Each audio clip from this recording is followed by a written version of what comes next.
Yeah. See what happens. You might just start winging and just see what happens. Whose show is this? Hey everyone, it's Caitlin Klanuski here with Mind Body One, and I'm here with Heather Anderson. She's a graduate from Trinity International University, where she played college softball, and she's currently the head softball coach at Chaminade Madonna High School. So how do you feel about the Kelsey documentary? Let me tell you about that. Did you get to watch it? Oh my God. You have to see it. You have to watch that. It's actually pretty good. It was incredible. What's it about? Well, obviously, So, I mean, it follows Jason Kelsey, but it follows him coincidentally. It follows him the season that the Eagles had lost the Super Bowl to the Chiefs. Yeah. And that was presumably going to be his last season. He was going to retire after that season. So it follows him along that entire journey of him also trying to, counter back and forth. Okay, is this going to be my last season or not? While it also gives an inside look at his family, his wife being pregnant, him throughout the season struggling with the idea of retirement, meeting with a bunch of other players to kind of try and figure out what decision to make, as well as just following the Eagles season in general. And obviously me being a huge Eagles fan, I fell in. Yeah. Right. I was like, what, if I'm going to bring up the Kelsey documentary today, I'm going to have to duck out a little bit. Tag Jason Kelsey in this video. Might just have to let him know that he really inspired me. And I did just ask for a Jason Kelsey jersey for Christmas. So plug Jason Kelsey if you're out there. Yes. So actually,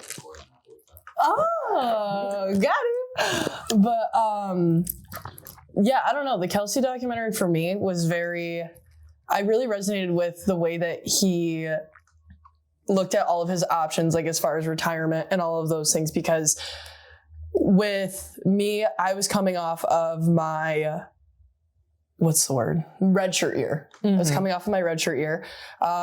And that would have been my senior year. And I participated in senior night that year, presuming that I was not going to play another softball game. And I had just spent my last season of softball hurt and ineligible.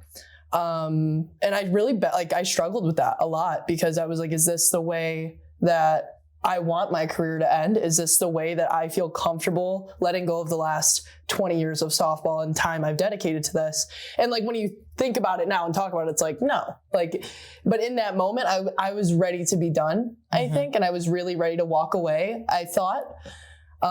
Senior night came and went. I participated, and then 2 days later, I got the phone call that I was eligible for another season, and my heart went, take it. Mm-hmm. And that was something that I'm very glad I did. But now we move into, now that I'm officially actually no longer a college athlete, I still struggle with the fact that I will never step on a ball field in that same environment, I would say. Mm-hmm. And I don't know if that ever happens to you. We've talked about it before, and with coaching, I think that because I went into coaching so fast out of my career, and while I was still in softball, I was coaching. So I think that that transition may have eased that. But I think there are times when we are coaching, that I sit there and I say, I wish I could just go out there and be there with them or be a teammate for them. Mm-hmm. Those longing feelings are very, I think, difficult, and one of the ones I struggle with most often. But in a sense, I would say that the transition from active athlete to retirement has been kind of fun for the most part. I would say it's coaching is what made it easy. An easy transition, definitely me going through the same thing. So I want to say that I was fortunate enough to be able to end my softball career on my terms. So I had quit playing college softball my junior year of college. However, I went through that NARP phase in a sense where, after going through the entire summer not playing softball, after, fall semester starting and me not going to that first day of fall season, I was like, all right, something feels a little bit off here. I'm not used to not being a student athlete. Now I'm just a student. This is weird. And that was when I actually decided my senior year of undergrad to walk onto the track team. So it ended up being, yes. I don't know if I ever told you that. I didn't know that. So I ended up actually doing track and field my senior year of college because I didn't like being a NARP. The NARP life it's tough, dude. It's really hard. That's why, so I immediately, I think a month or two after I stopped playing, my brother was like, hey, you want to play slow pitch with me? And I was like, yes. It was an immediate, And normally when he would ask me to play, I'm like, where is it? What time is it at? Like, I'm dragging my feet to do it while I was still a college athlete. So I'm like, dude, I do this every day, right? Like, that's all I do is softball. So you asking me to play slow pitch is really a big ask. But the second that I stopped playing and like that got that next opportunity, even in a slow pitch setting, to like just step on the field and be back in my roots in some way, I was like, yes, immediately, because the NARP life is so hard. And that's why I think that the amount of coaching that we do, like the 3 days a week of practice, like that is super big. I think if we had 1 day a week, like I would struggle more, but being around the softball field and being able to hit balls and fly balls and field round, like whatever it is, like it makes me very happy to just be connected, I think. And which is what I think you learn the most from retirement is if you go back into your field.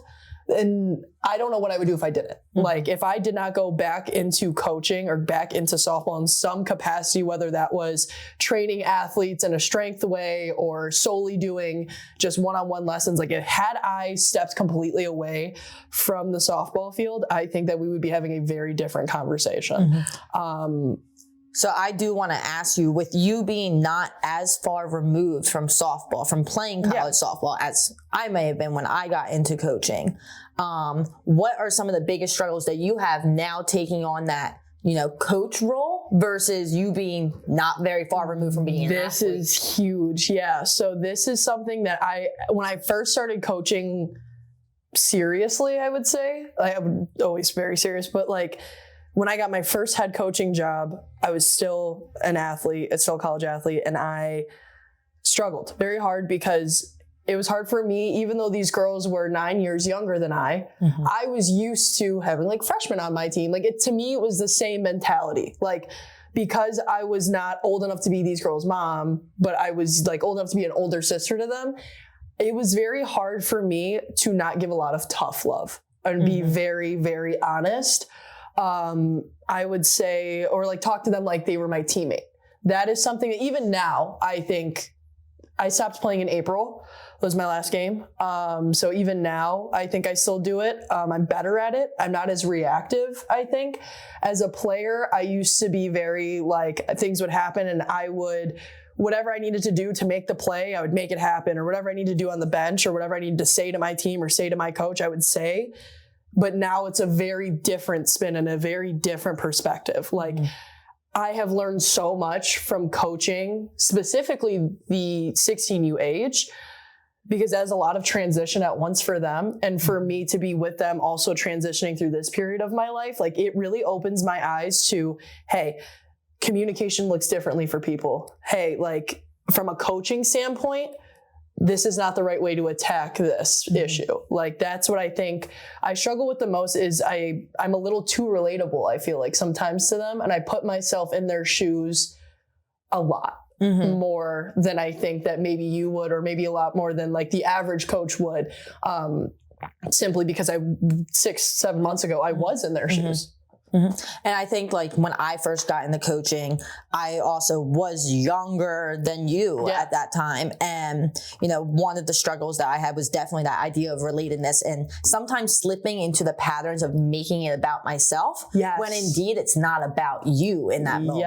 That's them, their team, their career. And I know you and we were talking yesterday, off camera, and you had mentioned to me about our girls. You're like, sometimes I just want to go out on the field and just do it for them. Right. Like I just want to be like, move, like give me the glove. Like I'll do it for you. And that's where like we have to kind of take that step back as coaches and just give them the autonomy and let them kind of self-regulate in a sense to be able to, work through whatever it is that they have to work through on their own. And that's something that I've been more attentive of since meeting you, I think. Like I haven't had someone that's lived kind of the same life as me. As far as like softball and actual life, like to be able to relate to someone to say, okay, like I can look at Caitlin, like in this situation, something has happened with our team. They have made a mistake. They've made an error. I'm very angry. I'm upset. I want to react. I can look over at you and see how you're handling it and see, okay, she's calm and composed. Or you'll say, hey, we need to talk to her when the inning's over. Like to have I think a balance of someone that is of the same age, that is of the same caliber, comes from the same values is very helpful in this guiding period, I think, because if I were to have someone who was older than me, kind of more of a mentor, like more of a dad or like a mother figure, like that was coaching the team, I feel like it feels very parental. It feels very authoritative versus like this feels like a partnership. We collaborate. And I think that really segues into a good point when it comes time for, coaches and especially, head coaches picking their assistant coaches. Like the running joke is I found Heather off of Facebook and this is where I found her off of Facebook. And, at the end of the day, when you're deciding who you want to bring onto your team or when it came time for me to be like, all right, who do I want to bring on to coach with me? I wanted someone that was going to, lead my girls, that was going to balance me out and that was going to, treat my girls with love and respect. And that was one of the biggest things that I wanted for my team. And I think that for coaches, it's very, very important for you guys to be very selective about who you're bringing on to coach with you, because you have to make sure that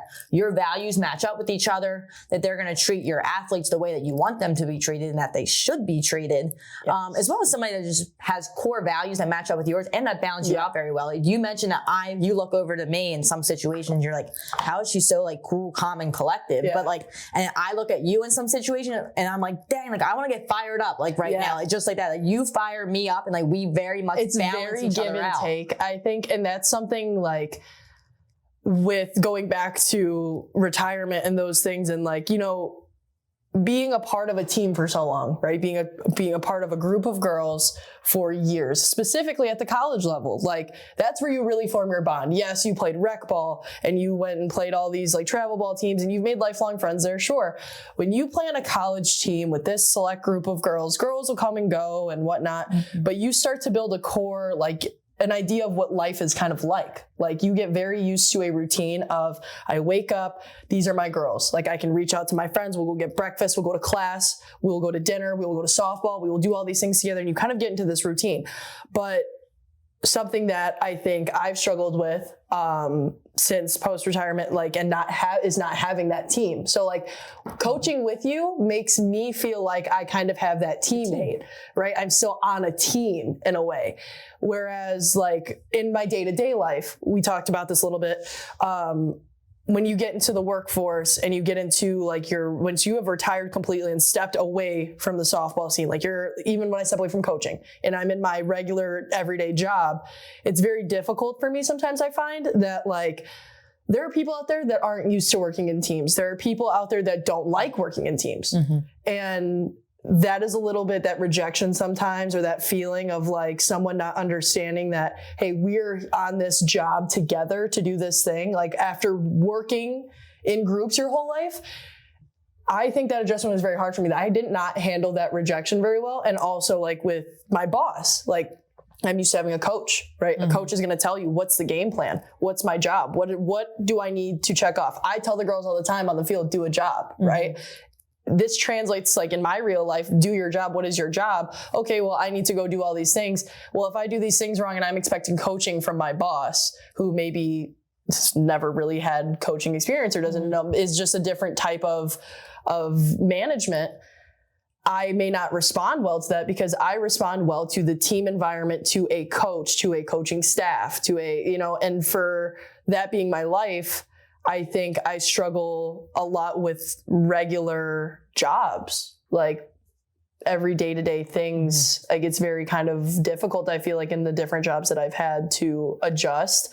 So a lot of the things that I look to do are team jobs that involve having other people around you to work in a team, because I know personally that I don't handle working by myself very well, or like with little interaction or with little kind of monitoring, I would say, simply just because that's what I went through for the entirety of my life, and I don't know if that ever happens to you or if that ever did like kind of like have a weird offset when you first retired, but So I think, going into track and field upon, exiting softball, that's a very individual sport. Yeah. That was a little bit different where I was like, okay, this is different. Like now it's like everybody's preparing on their own, like for different events. Everyone's warming up at different times. Like some people, it's as soon as you get off the bus, like you're already prepping yourself. You're on the track. The rest of us, we have to wait 6 hours until our event. So we're just hanging out. It's like, that was a weird transition. Yeah, that was a weird transition where I was like, okay, we're all not doing the same thing at the same time. This is weird. But I would say that my biggest, identity crisis that I've gone through was more of the idea of student identity. And that's where I want to segue this, is because it's not even just like athlete identity, but it's just people can form their identity off of a lot of different roles, whether it's being an athlete, whether it's being a student, whether it's, like, you know, in your career, maybe you worked a certain job or worked in a certain field for 20 plus years. And, you know, now you're trying out a new field. For me, it was student identity, because I was one of the only people in my grad school cohort where, you know, I went right from high school to undergrad to grad school with no gap year. I never knew what it was like to not be a student. And, you know, when you are a student, especially when you're a student athlete, and obviously in grad school, I wasn't an athlete anymore. I was still working multiple jobs while being a student. And I still had, you know, stuff that kind of kept me in my routine in being a student. So it was the idea of, you know, I had to perform to X amount because my goal was to have a 4.0 GPA. Right. So I needed the validation through grades. I was kept on a routine. I had to time manage. I had deadlines. I had all these things that I had to meet for the, you know, for the reason of meeting it for other people, because my teachers set them for me, or because I'm working in a group collaborating on a project. And so I have a role. Life, when it came to life and you not getting graded in your day-to-day It's different. activities, it's very different. That was the shocker for me, especially, you know, being from Philadelphia and, you know, being around my social support system, my friends, my family and everything, moving down to Miami, being by myself, meeting just these new people, going through grad school. Awesome. Like, love my entire cohort. And like they became my support system, but it was totally different when, you know, upon graduation, grad school is over, everybody goes back home. Yeah. I stay in South Florida, and it's like, okay, I'm not an athlete anymore. I'm not a student anymore. Those are two very, very crucial big parts of my identity that's now gone. Right. And I'm living in this unknown area where I don't know anybody, and I'm just left to my own devices to figure it out. It's a very like lost feeling, and it sucks because you don't want to be upset about it. You want to be very happy for the adventure that you've decided to take, and for the steps and all of the things that you've done, like all of these academic and athletic accomplishments that you have just done throughout the years. And you've gotten to this point and you're like, I'm on my own, I'm doing my own thing, I'm living my life, and you just want to be happy about it. But there's a small part of you that's like, who am I? Actually, who am I? What do I want to be? Where am I at now? How do I get am I getting there? Like, and that's what I think, like, currently one of my things is how do I get there? Now that I am no longer a player, and now that I am a coach, and this is one of my roles, right? Like, how do I get to where I need to be as a coach for my girls, while also like instituting all of those things that I learned? Like, we talk about softball's full of life lessons. That's what got us here, right? A lot of what we know socially, emotionally, mentally comes from the fact that we have been born and raised on softball our whole lives, right? Now that is not there, you take that sport out of the equation. What does that leave you with, you know? And that's kind of something that I really wish that this was more of a conversation that was had more often. And I'm glad that the Kelsey documentary really shined a light on this, because it's something that I've never actually talked about out loud, and I feel like more people should. It is something that is like, even with the gym. So I've kind of taken athletic training, gym, like, I'm not as consistent as I'd like to be, but it's one of those things that I've taken on kind of to replace that physical activity of softball. But it's very hard for me because performance. I don't perform movements a certain way, or maybe not always correct form. And I get really frustrated with myself because in my element in softball, like, I can do this a million times. I can do this thing perfect with my eyes I can't closed. front squat. And I can't front squat. I can't front squat 100 pounds with perfect form. I can't. Like, and that is something that really frustrates me. And that's something I'm guiding through too, is like, how do you gauge your performance in things that you know that you may not be as skilled at? Like, once you've done this thing your whole life, okay, now we're weightlifting, or now we're doing, you know, like mental training.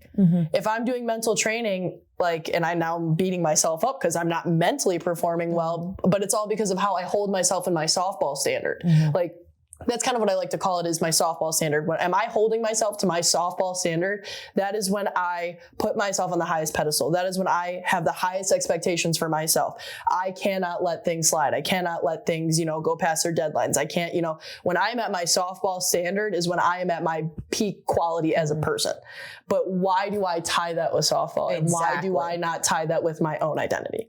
And that's where, making that transition, from athlete to finding who you are outside of being an athlete can be really important. That's why I wanted to have this conversation with you today and bring you on today, because I wanted to normalize, the conversation, because this is the conversation that needs to be had more, because it's not just you and I sitting in this room right now. Yeah, there are hundreds and thousands of athletes out there that have never had this conversation before. And I think that it's definitely something to think about for your own mental health and well-being. Just where are you at and who are you truly?